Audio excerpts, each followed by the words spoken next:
बिस्मिल्लाहिर्रहमानिर्रहीम इय्याका नअबुदु व इय्याका नस्तईन। ए अल्लाह तेरी इबादत करते हैं, तुझसे ही मदद मांगते हैं। मैं हूँ कासिम खान सूरी। इमरान खान साहब को आसिम मुनीर की जेल में झूठे बेगुनाह मुकदमात में कैद हुए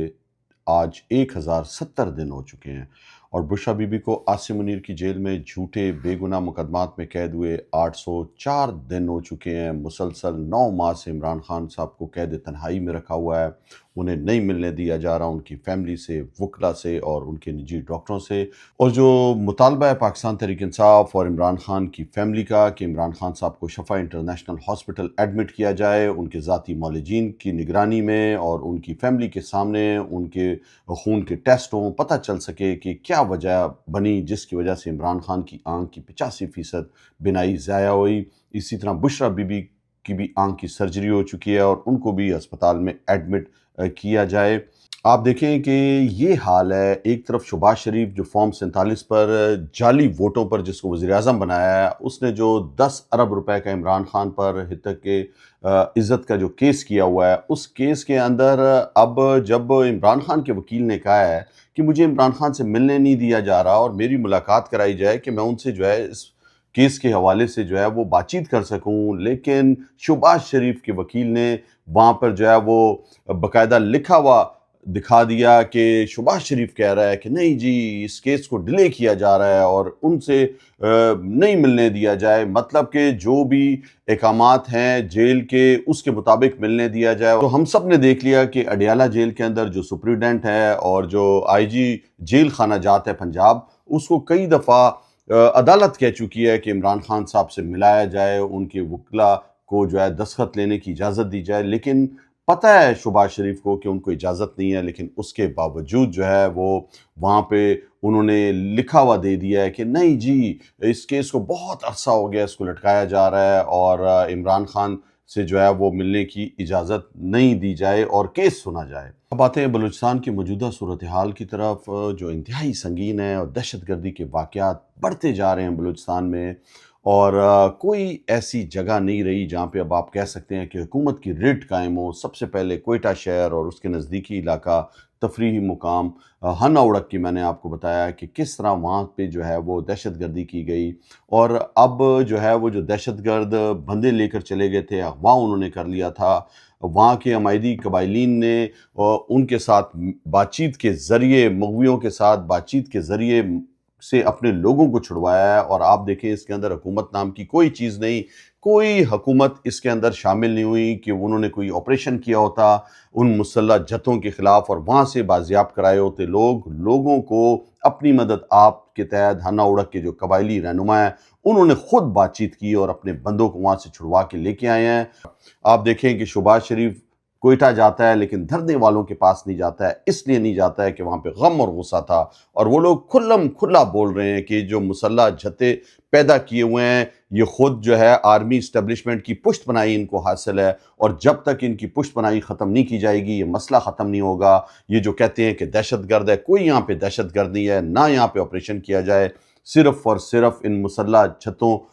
पे से जो है वो हाथ हटा लिया जाए। ये जो इस्टेब्लिशमेंट जो है इनकी पुष्ट पनाही कर रही है, इसको सिर्फ आप ख़त्म कर दें। इनको जो काले शीशों वाली गाड़ियाँ दी हुई हैं, इनको जो असला घुमाने की इजाज़त दी हुई है, धनधनाते फिरते हैं, लोगों को मार रहे हैं, और ये मजाक अब बंद किया जाए कि जी ये हिंदुस्तान जो है वो करवा रहा है। ये हम शुरू से सुनते आए हैं कि अफ़गानिस्तान के ज़रिए, अफ़गानिस्तान का बॉर्डर तो 2 साल से बंद पड़ा हुआ है, और आप एक तरफ आप मुझे बताएं यहाँ पे बलूचिस्तान से क्या हिंदुस्तान का बॉर्डर लगता है, खैबर पख्तूनख्वा से हिंदुस्तान का बॉर्डर लगता है, जो हिंदुस्तान के लोग आ गए। बॉर्डर जो है वो तो पंजाब और सिंध पे लगता है, तो वहाँ पे तो दहशत गर्दी है नहीं। जिधर डायरेक्ट बॉर्डर है आपका हिंदुस्तान के साथ और कई 100 किलोमीटर का आपका बॉर्डर है, वहाँ से जो है वो कराना चाहें तो करा सकते हैं हिंदुस्तान, लेकिन वो महफूज है पंजाब का बॉर्डर, वहाँ पे हिंदुस्तान कार्रवाई नहीं कर सकता। बलूचिस्तान में आके कहते हैं कि जी हिंदुस्तान अफ़गानिस्तान के ज़रिए दूसरे मुल्क पे जाके फिर वहाँ से जो है वो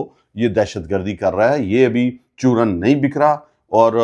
ख़ुसूसी तौर पे आप देख लें कि ये सारी चीज़ें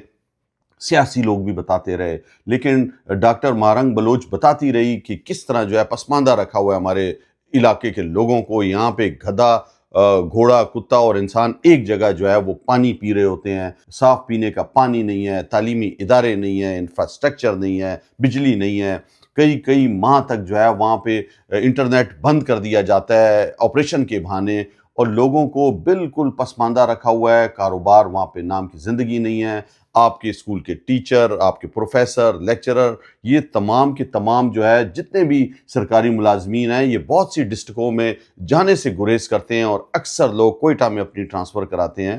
تو ان حالات میں آپ دیکھیں کہ کیا ہو رہا ہے، آپ اختر مینگل کی باتیں سن لیں تو اب جتنے بھی دیکھیں دو جگہ پر کوئٹہ میں دھرنا، ایک بی اے مال کے سامنے جو ہنہ اڑک کے اندر دہشت گردی کا واقعہ ہوا، اور دوسرا جو زیارت کے اندر واقعہ ہوا، آپ دیکھیں جتنے بھی لوگوں کو اغوا کر کے لے گئے تھے ان کی لاشیں آئی ہیں، اور لاشیں بھی جو ہے وہ مقامی لوگوں نے خود جا کے وہاں سے اٹھائی ہیں، اور کس طرح لاشیں اٹھائی گئیں آپ دیکھیں، کسی کو سزوکی کے اندر لے کر لایا ہوا ہے، ان کے پاس تو ایمبولنسیں تک نہیں ہیں۔ یہ لوگ جو کہتے ہیں کہ بلوچستان کو ترقی دے دی اور بلوچستان کو بہت پیسہ دے دیا، وہاں پر ایمبولنسیں نہیں ہیں۔ اتنا بڑا واقعہ ہو گیا پاکستان کی تاریخ میں، بلوچستان زیارت جو پرامن علاقہ تھا، جس کے لوگ پرامن لوگ ہیں، وہاں پر ان بیچاروں کو جو پولیس میں لیوز میں بھرتی ہو رہے ہیں روزگار کے لیے کہ سرکاری نوکری یا گھر چلا سکیں، اب وہ وہاں پہ چھوڑ رہے ہیں نوکریاں، وہ ان سرکاری نوکریوں کو چھوڑ رہے ہیں اس لیے کہ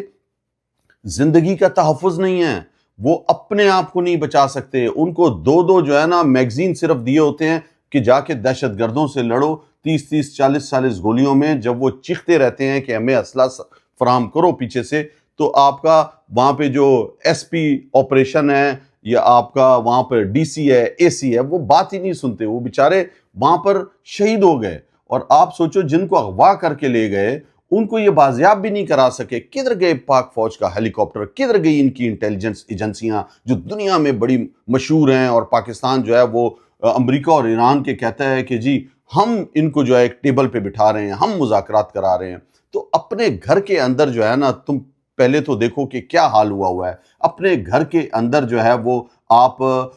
لوگوں کو نہیں بچا سکتے، اپنی فورسز کے لوگوں کو نہیں بچا سکتے جنہوں نے لوگوں کو تحفظ دینا ہے۔ تو یہ حال ہو چکا ہے، لوگ پھٹ رہے ہیں، لوگ بول رہے ہیں سامنے کہ یہ خود کردہ جو ہے ان کا سلسلہ ہے، یہ خود جو ہے دہشت گردوں کو پناہ دی ہوئی ہے، ان کے پیچھے جو ہے وہ آرمی اسٹیبلشمنٹ کے لوگ ہیں۔ اور یہ میں صرف آپ کو نہیں بتا رہا میرے پاکستانیوں، یہ آپ دھرنے کے اندر موجود جو شہداء تھے ان کی فیملیز کی باتیں آپ سنو کہ یہ لوگ کیا کہہ رہے ہیں، اور آپ پھر بھی توجہ نہیں دی جائے گی، اس لیے کہ یہ چھوٹا علاقہ ہے، یہاں پہ جو ہے وہ کوریج نہیں ہے آپ کی نیشنل میڈیا کی، جتنے بھی پرائیویٹ چینلز ہیں وہ یہ نہیں دکھا رہے ہیں، سوشل میڈیا پہ دکھایا جا رہا ہے، اس لیے کہ بلوچستان کی آواز کون سنتا ہے، خیبر پختونخوا کی کون سنتا ہے۔ اسی طرح آپ دیکھ لیں کشمیر کے اندر انہوں نے پھر دعویٰ بولا ہے، پھر لوگوں کو شہید کیا ہے، تو یہ کس طرف لے کر جا رہے ہیں کشمیر کے لوگوں کو، اور کیا مقصد ہے ان کا، پاکستان کو توڑنا چاہتا ہے، یہ کیا چاہتا ہے۔ عاصم منیر رجیم جو ہے وہ جس طرف جاتا ہے تباہی پھیلا رہے ہیں، پاکستان کی معیشت انہوں نے تباہ کر دی، پاکستان کے انصاف کا نظام انہوں نے تباہ کر دیا، پاکستان کے اندر جو انتخابات جس طرح انہوں نے چوری کیے، ہر جگہ پورے پاکستان میں انہوں نے چوروں اور لٹیروں کو، جن کو یہ خود کہتے تھے کہ یہ ہے وہ چور جنہوں نے پاکستان کو لوٹا، آج ان کو مسلط کر دیا گیا ہے۔ آج فارم 47 کی جو ہے مریم صفدر ہاریوی کو جو ہے وہ وزیر اعلیٰ پنجاب بنا دیا گیا ہے۔ بلوچستان کے اندر آپ دیکھیں کہ آج ٹریفک کوئٹہ شہر میں جام ہوئی ہے، آپ کو میں اتنے واقعات بتاؤں، واشک کے اندر، خزار زہری کے اندر لوگوں کو شہید کر دیا گیا، ہر طرف تباہی ہے، اور